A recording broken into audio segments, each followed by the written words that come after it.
You know what nobody talks about when it comes to divorce? The psychological minefield that many women walk straight into after leaving, one they spent years convincing themselves doesn't exist. And I'm not talking about some revenge fantasy where she suddenly realizes what she lost and comes running back. No, this is something much deeper, much more complex. It's about what happens when someone trades certainty for illusion and watches that illusion crumble piece by piece. Right now, there are millions of men sitting in empty apartments, scrolling through their ex's social media, watching her post quotes about new beginnings and living her best life. These men are torturing themselves, thinking she's out there thriving while they're drowning. But here's what's actually happening behind those filtered photos and motivational captions. She's about to collide with a reality so harsh that her brain will literally rewire itself, just to cope with the cognitive dissonance. Let me show you the pattern. The one that plays out so predictably it's almost mathematical.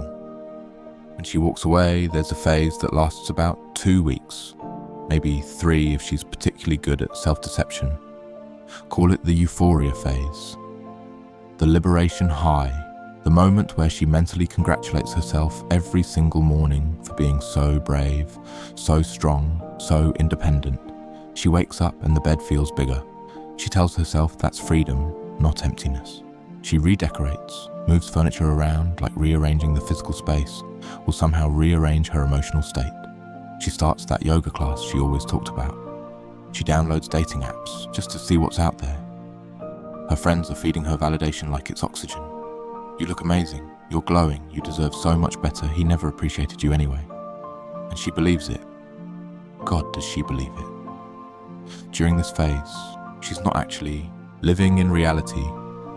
She's living in a story she's telling herself about reality. The story where she's the heroine who escaped from mediocrity, where endless possibilities are waiting just around the corner. Her phone is buzzing with matches and messages. Men are giving her attention she hasn't felt in years. She interprets this as evidence that she made the right choice. What she doesn't realize yet is that she's mistaking quantity for quality, attention for intention, and novelty for value. Her social media becomes a performance. Every post is carefully curated to broadcast one message. I'm thriving without him. The sunset photos, the wine with the girls, the motivational quotes about new chapters and self-love. Each post takes more effort than she'd ever admit. Each smile requires more energy than it used to. But she can't stop now because stopping would mean admitting doubt. And doubt is psychologically unbearable. Meanwhile, you're sitting in that quiet room, replaying every conversation, every mistake, every moment where you could have been better. You're torturing yourself with questions that have no good answers. And she's posting about freedom and new beginnings, performing happiness for an audience that doesn't know the difference between a genuine smile and a rehearsed one. But that high doesn't last. Highs never do. Then reality starts seeping in. Not all at once, that would be too merciful. It seeps in slowly, like cold air through a window you didn't know was open. She goes on her first real date. The guy seems perfect on paper, good-looking, successful, says all the right things. They have dinner, maybe drinks. Everything seems to be going well. Then, at the end of the night, he makes his move. And suddenly, she realizes something that hits her like ice water. This man doesn't actually care about her. Not really. He doesn't know that she hates sleeping in. Complete darkness. He doesn't know that she gets anxious before big meetings. He doesn't know about that one commercial with the dogs that makes her tear up. To him, she's just Friday night. Another face, another body, another swipe that turned into a date that might turn into something physical if he plays his cards right. But she pushes through because admitting doubt now would mean admitting she might have made a mistake. And that's psychologically unbearable. So she doubles down. More dates, more apps, more nights out with the girls who are starting to get tired of hearing about her journey of self-discovery. Except now, something's different. The attention doesn't feel quite as intoxicating. The compliments feel hollow, copy-pasted. She starts noticing things. How these men talk about their exes, always their fault, always crazy, always the problem. How they interact with waiters, dismissive, entitled. How quickly they try to escalate. Things physically, like her personality, is just an obstacle between them and what they really want. And slowly, without even realizing it, she starts comparing them to you. Not consciously. Consciously, she's still maintaining the story that you were the problem. You didn't listen. You didn't appreciate her. You didn't make her feel seen. All the reasons she rehearsed with her friends. But subconsciously, her brain is doing what brains do. Pattern matching, comparing and contrasting. That guy who seems so charming. He talks over her constantly, never lets her finish a thought, turns every conversation back to himself. The one with the great job and the nice car. He's emotionally unavailable, checks his phone during conversations, treats her like an accessory to his lifestyle. The fun, spontaneous one who makes her laugh is actually just irresponsible, drinks too much, can't hold down a job or a commitment for more than 3 months. And with each comparison, you start looking better in hindsight. Not because you were perfect, you weren't. But you were known, you were safe. You were the person who remembered how she takes her coffee, the person who knew when she needed space and when she needed to be held. The person who wasn't trying to get something from her, you were just there, being consistent, being present, being home. That guy who made her laugh on the 3rd date, he ghosts her 2 days after she doesn't sleep with him. The one who seemed so into her, who talked about taking things slow and building something real. Turns out he's got 3 other women he's seeing and he's not looking for anything serious right now. The one who talked about future plans, he's married. Forgot to mention that detail until she accidentally discovered it herself. And somewhere around week 8, maybe week 10, she has her first quiet breakdown. Not the dramatic kind. The private, kind. The kind where she's sitting alone on a Thursday night, scrolling through dating apps that all blur together into an endless sea of shirtless mirror selfies and fish photos, and she thinks, is this it? Is this what I left for? Here's what nobody tells women before they walk away. The dating pool for a divorced woman, especially one with kids, is not what romantic comedies promised. The market value she thought she had doesn't exist. All those matches on dating apps, they match with everyone. Those compliments about how beautiful she is, they're copy-pasted to dozens of women. That chemistry she felt on the first date, he feels it with anyone who's willing to give him attention. The men who are genuinely interested in her fall into predictable categories. There are the players who see her vulnerability from a mile away and know exactly how to exploit it. They speak her language, they've had practice, they know when to text, what to say, how to make her feel special just long enough. There are the married men looking for affairs who conveniently forget to mention their wives until several dates in, sometimes not even then. There are the perpetually single guys who are single for very good reasons she's about to discover. Emotional unavailability, commitment phobia, unresolved baggage that makes hers look like carry-on luggage. And yes, there are some genuinely good men. But they're either taken or they have options. Lots of options. And she's competing with women who are younger, less complicated, and come without the baggage of divorce and children and emotional wounds that haven't healed yet. The harsh economics of dating after divorce hit her like a freight train. She's not special. She's not unique. She's just another profile among thousands, all saying the same things, all posting the same sunset photos, all looking for something they can't quite articulate. Every swipe right becomes less exciting. Every match becomes less meaningful. Every conversation becomes another version of the same empty exchange. Hey, how's your day? What do you do? What are you looking for? Want to grab drinks? The script is always the same. The faces just change. She starts lowering her standards while telling herself she's just being more open-minded. She accepts treatment she never would have tolerated before and calls it going with the flow. She tolerates disrespect and frames it as not sweating the small stuff. She ignores red flags and tells herself everyone has baggage, everyone has flaws, maybe she was being too picky before. Each compromise chips away at something essential. Her self-esteem, her sense of worth, her belief that she made the right choice. And through all of this, you're the ghost that haunts everything. Not because you're doing anything, not because you're reaching out or trying to get her back, but because you're the standard. Every man gets compared to you. Not the real you, not the flawed human version of you that actually existed, but the idealized version of you that her regret is slowly constructing.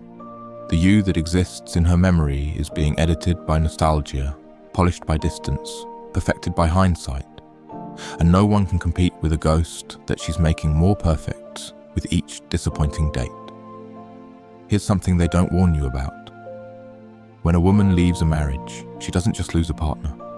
She loses an entire social ecosystem. Her married friends start to distance themselves, not consciously, not cruelly, but instinctively. She's now a threat, a reminder that marriages end, that the stability they've built isn't guaranteed. A single woman who might attract their husband's attention at dinner parties. The group dynamics shift. The invitations to couples dinners stop coming. The group chats move on without her. Or worse, she notices they've started a new chat that she's not in. Her single friends, the ones she thought would be her tribe, the ones who were supposed to embrace her return to single life. They're competition now. They're all fishing in the same limited pond, competing for the same small pool of decent men. And friendship becomes secondary to survival. Plus, she's not really single like them. She has history, she has baggage, she has kids maybe. She's in a different category and everyone knows it even if no one says it. So her social world, which was supposed to expand after divorce, actually contracts. She finds herself with fewer real friends than ever before. The loneliness compounds. The support system she counted on reveals itself to be conditional, fair weather. And she realizes something terrifying. You weren't just her husband. You were her best friend, her emergency contact, her default +1, her safe space, her co-pilot. And she threw it all away for what? For the idea that something better was waiting. For the fantasy that the grass was greener somewhere else. Around the 6-month mark, something else starts happening. Something physical. There's a deficit she didn't anticipate. Touch. I'm not talking about sex. I'm talking about the 1,000 small touches that happen in a marriage. The hand on the lower back while passing in the kitchen. The feet touching under the covers at night. The automatic hug when someone's had a bad day. The shoulder squeeze while making coffee. The casual intimacy that you don't notice until it's gone. Touch is a human need as real as hunger or thirst. And suddenly, she might go days, weeks without meaningful human contact. Her body starts to rebel. Stress hormones spike. Cortisol floods her system with nowhere to go. Sleep becomes elusive. She lies awake until 2, 3 in the morning, mind racing. Her immune system weakens. She gets sick, more often. Headaches that won't quit, a tightness in her chest that feels like anxiety but might just be loneliness manifesting physically. She's literally becoming sick from skin hunger, but she can't admit it because that would mean admitting she needs what she rejected. The Sunday nights are the worst.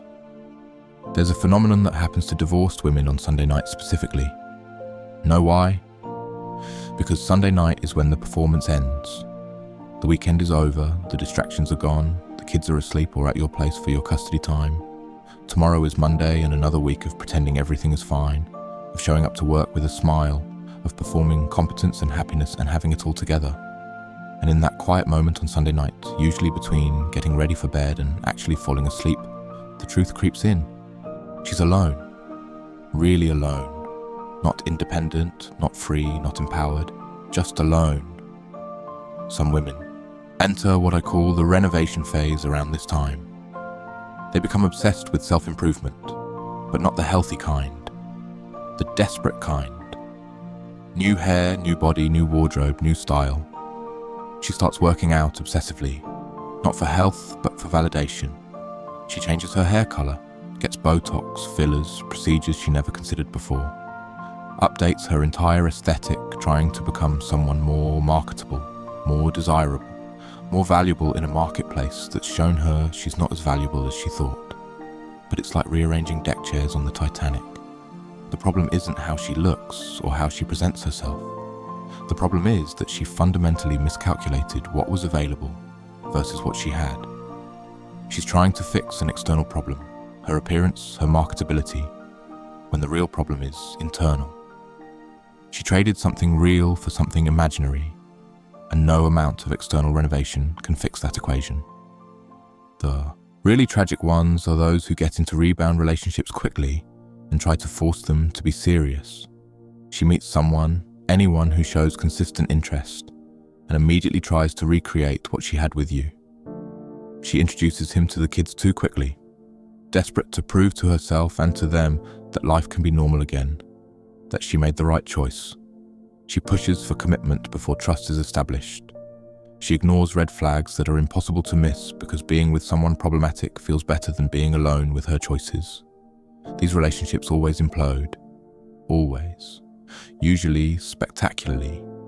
Because they're built on desperation, not genuine connection. She's not choosing him because of who he is. She's choosing him because of what he represents. Proof that she was right to leave. Proof that better exists. Proof that she's still desirable. And when it falls apart, when he reveals himself to be exactly who the red flags said he was, when the relationship that moved too fast crashes into the wall of reality, she's left even more damaged than before. Now she's dealing with two losses: the marriage she ended and the fantasy relationship she tried to build in its place. This usually happens somewhere around the 1-year mark, though it can take longer for women who are particularly skilled at self-deception. The reckoning is when all the psychological defense mechanisms finally fail, when she can no longer maintain the story, when the cognitive dissonance between "I made the right decision" and "I'm miserable and everything is worse" becomes so overwhelming that her brain simply can't hold both truths anymore. It happens on a random Tuesday or a Sunday night. Sunday nights are particularly brutal. She'll be sitting in her apartment, maybe after another disappointing date, maybe after another weekend alone while the kids are with you, and it will hit her all at once. The magnitude of what she's done, the irreversibility of it, the fact that she traded a flawed but real relationship for a perfect but imaginary one. The weight of this realization is crushing. Some women literally can't process it. Their brains shut down the emotional centers just to survive the truth. This is when the late night texts start. You know the ones. They come between 11 p.m. and 2 a.m. They start casual. "Hey, how are you?" Or "I was just thinking about that time or "the kids were asking about you." But what she's really saying is, "I'm drowning and you're the only life jacket I remember." Sometimes they're angry texts, blaming you for things that happened years ago, because anger is easier than regret. Sometimes they're sad texts, reminiscing about good times, testing to see if there's still a connection, still a door she can walk back through. But they all mean the same thing. The grass wasn't greener, it was artificial turf, and she's been walking on plastic this whole time, wondering why her feet hurt. There's another hammer that drops, usually around month 9, but really it's been building the whole time. The financial reality. Divorce is expensive, being single is expensive. That dual income that made life comfortable, that allowed for date nights and vacations and not checking the bank account before buying groceries. Gone. Now she's trying to maintain the same lifestyle on half the resources, sometimes less. Bills that used to get paid automatically now require calculation. That apartment she moved into to start fresh, it costs more than she budgeted for. Childcare she didn't have to think about when you were co-parenting under one roof. Now it's a major expense. The car that needs repairs, the medical bills, the groceries that somehow cost twice as much when you're shopping for a divided household. But it's not just about money. It's about what money represents. Security, stability, the ability to dream about the future without checking the bank balance first. The comfort of knowing that if something breaks, there's a buffer, there's backup, there's partnership. She traded financial partnership for financial independence, but independence without resources isn't freedom. It's just decorated poverty. It's stress disguised as empowerment. Around the 2-year mark, sometimes sooner, sometimes later, she faces a choice. Not the kind you make consciously, but the kind that shapes who you become. She can admit the truth. She can acknowledge that she miscalculated, that she chased a fantasy and lost a reality, that leaving was a mistake she'll regret for the rest of her life. This path requires brutal honesty. It requires facing herself in the mirror and accepting responsibility for blowing up her own life. Most women can't do this. the psychological cost is too high. So they choose the second path. They double down on the lie. They reshape their entire personality around it. They become bitter, they become cynical. They join online groups of other divorced women who reinforce each other's choices. They become the women who tell other unhappy wives to leave, not because it's the right advice, but because misery loves company, and they need others to validate their decisions. They create a new narrative where you were actually terrible all along, where leaving was the best thing they ever did, where they're thriving now, really, truly thriving. The fact that they have to keep saying it, keep posting it, keep performing it, never strikes them as suspicious. The ones who choose honesty face a different kind of hell. They have to live with the knowledge of what they destroyed. They have to carry the weight of knowing they had something real, and they threw it away for an illusion. So what really happens after she walks away? She gets exactly what she asked for. Freedom, independence, the chance to start over, the opportunity to find herself. And she discovers that what she asked for and what she actually wanted were two completely different things. She wanted to feel alive again, but she feels dead inside. She wanted excitement, but she got chaos. She wanted to be desired, but she became disposable. She wanted better, but she got different. And different isn't always better. Sometimes different is just different. And sometimes, more often than anyone wants to admit, different is worse. The ultimate psychological revelation that hits her, usually years later, is this. She didn't leave because you weren't enough. She left because she thought she deserved more.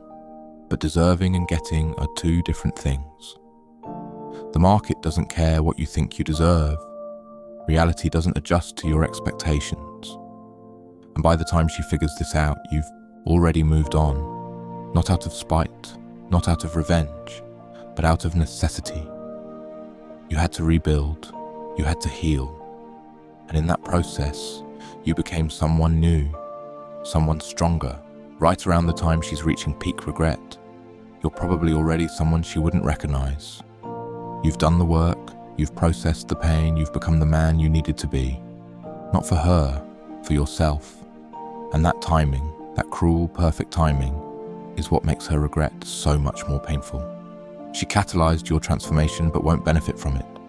She created the better version of you by leaving, and now that better version belongs to someone else, or to yourself, but not to her. Never again to her. That's the brutal truth about what happens after she walks away. Not the Instagram version, not the story she tells her friends, not even the story she tells herself at first, but the real, raw, psychological unraveling that happens when someone trades a flawed reality for a perfect fantasy and discovers that the fantasy was the biggest lie she ever told herself. This isn't about schadenfreude or vindication. It's about recognizing the psychological realities that many people face post-divorce. Patterns driven by brain chemistry, social dynamics, and market forces that don't care about what anyone thinks they deserve. She made her choice. She gets to live with it. And you get to move forward without her. That's not bitterness. That's just reality. Brutal, unfiltered reality.